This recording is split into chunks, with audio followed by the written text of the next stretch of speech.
सैटी films पर जाएं।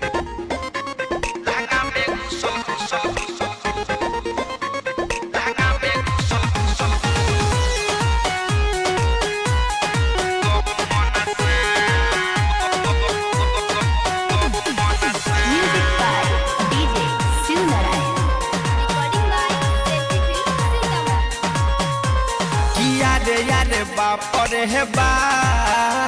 लहंगा में घुसल गहू मन सा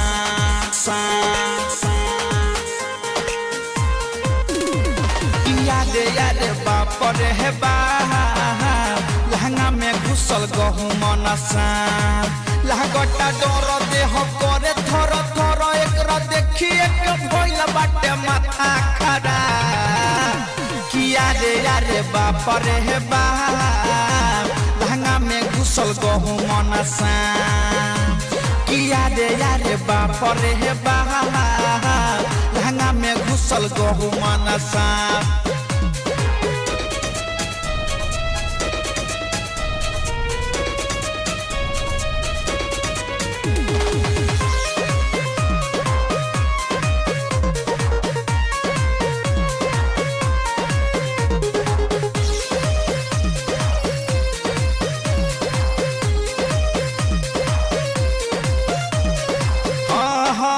सजिया पसुतल रहनी गइनी डेराई लहंगा में हमारा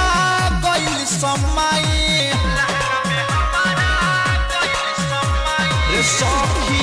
सजिया पसुतल रहनी गइनी डेराई लहंगा में हमारा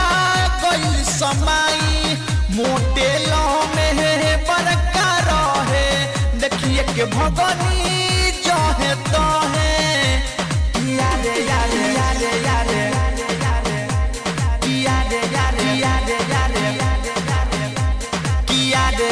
बाप रे बा लहंगा में घुसल गहू मन सा किया रे बाप रे बा लहंगा में घुसल गहू मन सा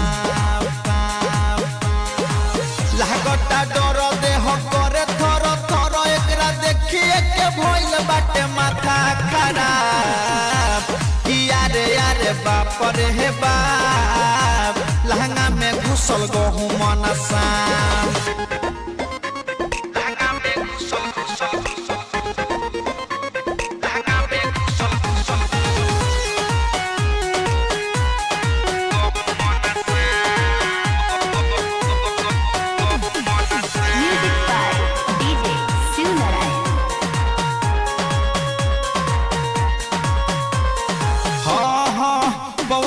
बइया के बतिया बतैनी राइटर संजीत के जल्दी बोलैनी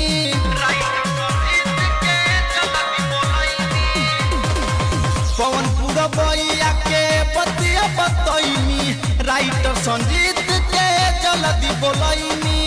अरुण मुकेश रंजित बारा है मारे लौकरा भाला मंगैनी किया रे आहा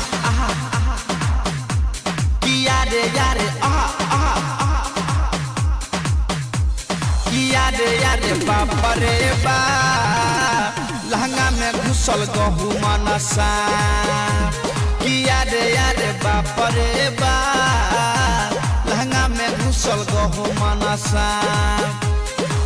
लागटा डर देह करे थर थर एकरा देखिए के भइल बाटे माथा खराब किया रे बाप रे बा लहंगा में घुसल गहू मन सा।